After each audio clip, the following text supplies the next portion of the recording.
got a call from then Dean Jack Skelett from the Teachers College of Emporia State University, and he asked if I'd be willing to have dinner with him and a couple other folks just to pitch an idea. Emporia State was part of a national reform group, so we had some exposure to some of the initiatives starting to unfold in the nation. And we would always live in fear for when he came back from various conferences because he would always have a great idea. Well, the concept focused on a completely different experience for our young people, more in the sense of a hospital setting as in the medical profession. Now, he never implemented the great ideas. I said, wouldn't it be great if we prepared teachers like physicians are prepared? So, immediately I said, the district that we want to work with is Olathe. You can imagine, here are the four of us sitting at a booth at a local restaurant.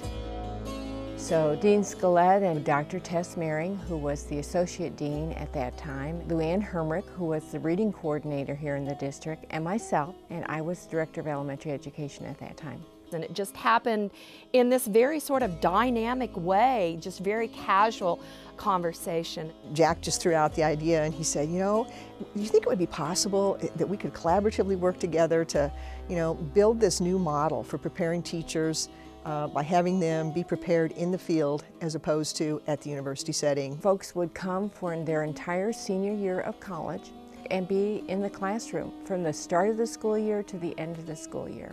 They would have like a whole year-long experience of being exposed to kids and great teachers and great curriculum and great teaching. And immediately, Dr. Banikowski and Luann, they just lit up and said, what a great concept. We had an opportunity that evening to have a lot of exchange of ideas, sharing of, gosh, would this be a possibility? What would this be like? And asking a lot of questions. Who might we have involved? How many people? What might that training look like? What might that timeline look like? You don't really know exactly all the pieces and parts, but you bring people together and you talk about some of the major ideas, some of the possibilities. It would be helping future educators to become quality educators. And there was a lot of excitement that started mounting. I think the beauty was making these notes on napkins. Literally, it was a napkin that we jotted down ideas. Dean Skelett said, yes, they'd like to do it, and we said, yes, we'd like to do it, and then the adventure began.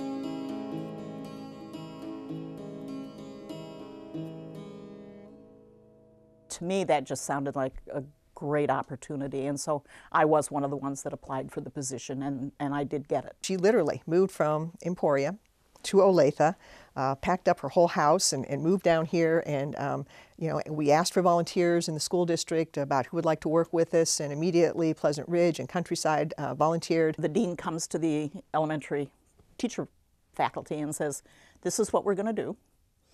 You figure out how we're going to do it. And we said, oh, we're not going to figure it out all by ourselves. We did some initial brainstorming, and then we came up and we met with the teachers from Pleasant Ridge and Countryside. Then I went to the students and I said, okay, who likes to fly a plane while it's being built? Because that's basically what we're going to take on. We're going to start a brand new program. We don't know how well it's going to work. We don't know if the pieces we've put in place are the best, but we think it has a chance. My first conversations were with Dr. Morrow in regards to the program at Emporia State University. I think there was a little bit of a kind of a balance we had to figure out, and there were times when we had to invest more time in our own coursework when we really wanted to be with the kids. I had the opportunity to be an intern at Pleasant Ridge Elementary. Dr. Kathy Donovan was the principal at Pleasant Ridge when I was there.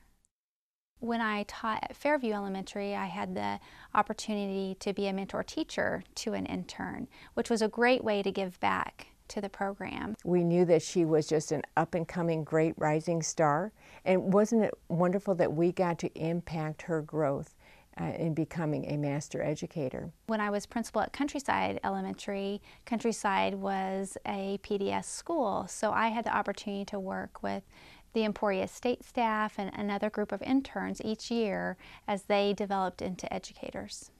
I immediately was drawn to the use of those terms. I mean, when you think about it, calling student teachers interns as opposed to a, traditional sort of student teaching role that had been familiar to all of us. I also think it was just such a brilliant use before its time of the role of mentor, someone who fit the role of the master educator. To be perfectly honest, we wanted to start with a school district that had an excellent reputation, not only for the quality of the teachers, but for the quality of the professional development that the school district provided for teachers. When we work with professional development students, we have an extra set of hands in our classrooms, and our kiddos truly benefit from that. The interns, I think, gain a quality of practice that can only be gained in that kind of a setting. They get to learn from the best of the best. I believe that the interns benefit because they see the start of school all the way to the end of school.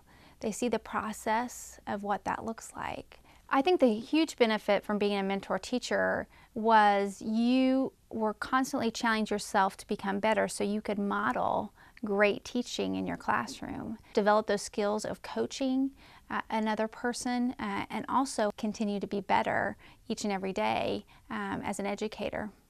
And I think that that's one of the most powerful things you can have as a teacher, is to constantly reflect on your current practice and how to make it better. Here's what we're going to do in looking at special groups. We started with 20. There are far more students up here now. Now the numbers usually go to about 50. Just the concept that I want you to be thinking about and be aware of with paras, especially working with special education students. They attend classes outside of the Olathe school day, sometimes in the afternoon, sometimes in the evenings. What I'm going to talk about today is antiseptic bouncing, term that I like. They have a campus here in the metro area where they're able to go to class so they don't have to drive back down to Emporia. Then you potentially avoided kind of a blow up with this particular kid at that. We let go of some topics that we would normally teach, and what we did was we said, part of this working together is you're going to help us provide some of this information. And so they would do seminars on behavior management, working with students with special needs, best literacy practices. Any of our professional development activities before and after school. And I'll give you a little bit of think time on your own first. They also attend all of our new educator induction activities that we have. They attend faculty meetings and any additional trainings that might be happening in their building. So really, they live the life of a first-year teacher in Olathe.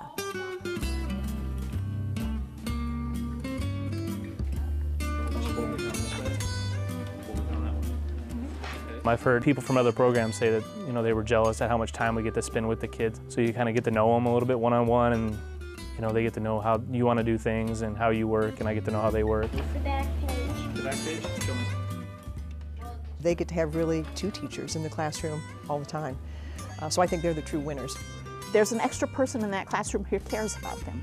But she didn't know how to catch the cloud. The mentor teachers are so willing to kind of allow us to come into their classroom, because not only are they focused on their students, but they have to focus on us and helping us become teachers as well. The idea there is that they would receive some instruction, have the opportunity to apply it immediately with real-life kids, learn what worked, what didn't work, what needed to be modified, instead of learning about that in the university setting, and then months later going into a school setting and thinking, what was that I learned at the university? You guys want to draw a picture? Stamp. We do a lot of co-teaching, so like my mentor will say something, I can add something to it. And I just assist with small groups, some one-on-one instruction, small group instruction, and whole group instruction throughout the day. In their second semester, they spend a much longer time really being in charge, developing all of the lesson plans and scheduling everything and teaching for full days. And of course that mentor teacher's still there alongside them doing that co-piece, but that intern's really taking that pilot seat. Okay. Let's start practicing. As the semester progresses, I take up more responsibility. I'm starting to feel more like a second teacher in the room versus just someone who observes. I actually get to feel what it's like to be a teacher without being the teacher. So I have plan time and I have to use my time wisely to get stuff done and be prepared for what's coming throughout the day. What were the colonists upset about? Well, our PDS interns are right along with our new educators, and really to become, for that year at least, a part of the Olathe Public Schools. Yeah, you guys are getting a grade for this. You have to present it. We're really treated like teachers, and I just think that Olathe does a great job with really nurturing us and then mentoring us and helping us become the best that we can be. Great benefit for us as a school district. We have hired many of those interns. And a lot of principals and superintendents say to us when they hire our interns that we got more than a first-year teacher. Learning from that experience, it'll be like I'm a second-year teacher being able to jump into a classroom. For the Olathe School District in particular, they make fabulous first-year teachers, and they really can take off running that first year. Often as I'm interviewing, I'm looking for those candidates that have the experience that our professional development school interns have. Unfortunately, they're usually snatched up pretty quickly. I think we knew it was big. I don't think we knew how big it was, and I know for sure we didn't know how much work it was going to be. But when the early data started coming in, there was no question that our interns were so much better prepared by this opportunity to be in the field every single day than they were when we just prepared them in the traditional university classroom and then turned them loose for a traditional semester of student teaching. I think the profession is under a lot of challenges right now, and what better way to ensure that we develop good teachers than to have that partnership with Emporia State University. I think we're looking forward to another 20 or 30 or 40 more years of doing this. We may make some tweaks from time to time because we learn there are things we can do differently that will make it better. But we think we've got a pretty solid model. I think the program will continue to grow with the economy the way that it is and the partnership with Johnson County. We could potentially see kind of a shift in the kinds of folks we're seeing going into the program. I think we could start seeing people, a lot more second career kinds of people going into education. Yes, it's a celebration of the 20th anniversary of the beginning of the program, but it's also a celebration of 20 years of wonderful partnership with a great group of people. There is such a dynamic mutual respect that I think also helps this partnership flourish.